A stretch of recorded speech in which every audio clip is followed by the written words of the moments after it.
All right, this is Joe Dombrowski for WrestleZone Weekly. My guest at this time has been known by many names.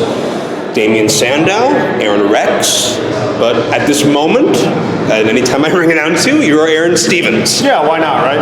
It's I'm just a guy playing another guy or another character. Who are you playing right now? That I'm not sure of. I have to sort that out. Okay. Well, it's been a long road to get here, and I don't think a lot of people understand and appreciate really the story of Aron Stevens, because you were through a lot of incarnations, a lot of time in OVW developmental. I think it's a very inspirational story for any guys on the indies who are down and out right now, or maybe are waiting for their break. Can you talk about that and touch upon that a little bit? You know what? I just think it's persistence, and timing is 90% of everything. But persistence is another 10% that's very necessary. So. Just work on your craft. With me, I've always listened to the people and said, you know what, I work for them. Let everything else sort itself out, and it's worked for me. So, was there a moment in your mind, or maybe an incident, or maybe something you watched that helped you realize, made it click to you that Damien Sandow was going to be a major hit? It was just the first time I tried it on a live event. Their reactions to it, because it was such a basic heel, and it was almost like return to Bad Guy 101, where that was just such a fun, great character to do, and I had a blast doing it. So, is it an interesting dichotomy now, being on the indies, and depending on where you go, some crowds long to boo Damien Sandow, and some crowds are into the more progressive next chapter of Aron Rex. Do you find that a hard balance? I haven't met with too many boos unless I've asked for them, so to speak, and by asking for them I mean insulted people. But you're good at that. Even at times when I have insulted them, I think they just. I just feel like I have almost like a rapport with wrestling fans where, you know what, whatever I do, I'm going to go 100% all out, even if it means,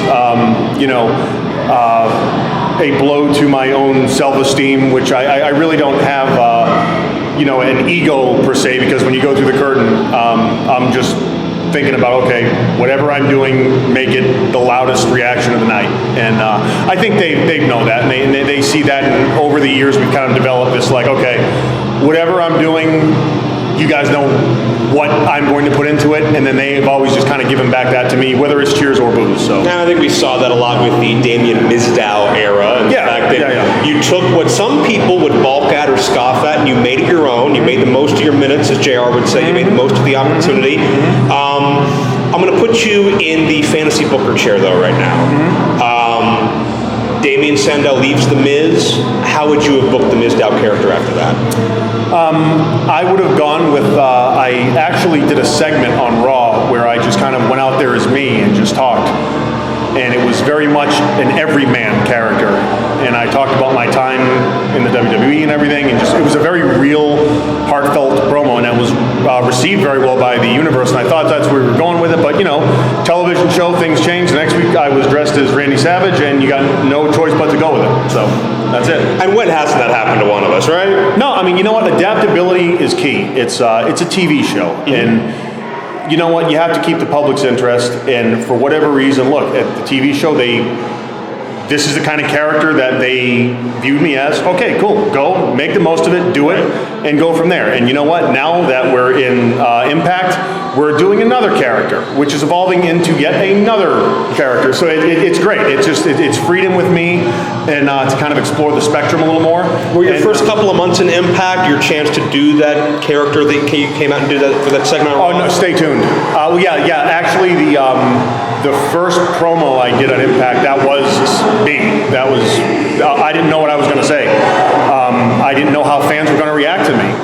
I literally just went through the curtain and said, okay, let's see if they're booing me, cheering me, whatever.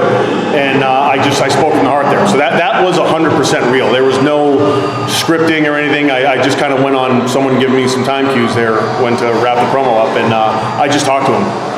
Talk about the Impact Grand Championship for a minute, because I think the round system in wrestling has a bit of a dubious reputation. Anybody that remembers the old AWF show in syndication, of course, the Brawl for All. Yeah. How is this different? How are you going to take this and really run with the ball? How do you feel about this new concept? Well, again, a new concept means people are going to look at it, and it is up to the performers to keep their interest.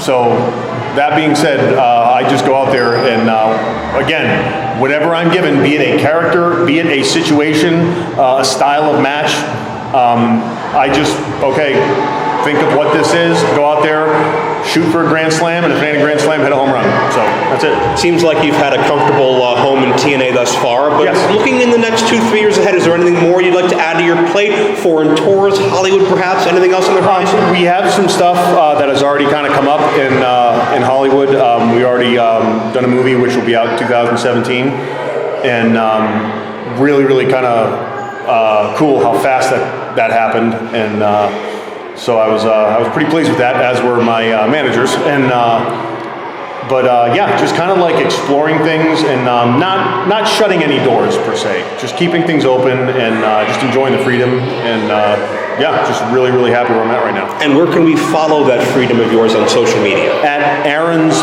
Thoughts on Twitter, ARONS Thoughts. So there you go. That works out very well. Sweet. Aron Stevens, thank you very much. You're welcome. Had to get that catchphrase in there. Thank you once again, Aron Rex, Aron Stevens, Damien Sandow, by any name, a great guest, and happy to have him here on the program. And thanks to Big Time Wrestling at btwpro.com for helping facilitate that interview. Ladies and gentlemen, next week on the Road Report, my guest will be a man by the name of Cody Hawk. And some of you may not know who he is, but I guarantee you have felt his influence in this business, because Cody has been around for a couple of decades now, and he's responsible for training the likes of Sami Callihan, of Eli Drake, and a guy by the name of Dean Ambrose you may have heard of. So we'll talk about the humble beginnings of all those guys and a little bit about Cody as well. Looking forward to that. And in addition, we're going to have, if you listen to WrestleZone Weekly this past week, I broke the news that the charismatic enigma himself, Jeff Hardy, will be joining me in the very near future to talk about Total Nonstop Deletion, the upcoming TNA Impact Wrestling special, shot entirely at the Hardy compound. And we're going to have Jeff on the week of Total Nonstop Deletion, where every tag team in the world will be invited to prove themselves and their superiority. So looking forward to talking to Jeff in the very near future, and certainly Cody Hawk will be a great time. One of the, in my opinion, underrated trainers and minds in the world of pro wrestling. And you can find me at joe-dombrowski.com, always adding new content, getting an archive of all my previous WrestleZone interviews up there, as well as merchandising and a whole lot more. And you can find me on the road this weekend. Friday, December 2nd, I'll make my first appearance for Northwest Ohio Wrestling at the Believe Center in Toledo, Ohio. And you can search the profile of my buddy Robert Lopez on Facebook. He's got some more information there. Don't have a website handy, but you can always Google it. Northwest Ohio Wrestling. And they got a great roster of young talent there. I'm looking forward to evaluating a lot of prospects there. And, of course, I'll have my merchandise table. December 3rd, I'll return to Pro Wrestling Express in McKeesport, Pennsylvania, the fallout of their big anniversary event. That'll be fun. And on December 4th, Sunday, another wild afternoon at the historic Turner's Hall in Cleveland, Ohio for Premier Championship Wrestling, where I serve as Director of Wrestling Operations. That'll be a very, very wild time.